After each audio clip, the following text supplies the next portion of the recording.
Here is a quick one for beginners. You might have started reading a lot of knowledge base articles. In short, we call them as KB articles.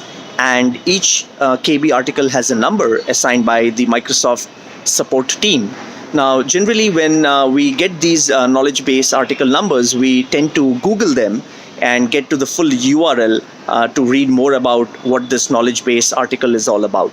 Of course, in SQL Server world, every fix, cumulative updates, service packs are accompanied with a lot of knowledge base articles, and there are like hundreds and thousands of them.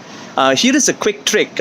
If you just know the knowledge base article number, you can just go to the URL and type it and formulate your the URL completely, which is https // which is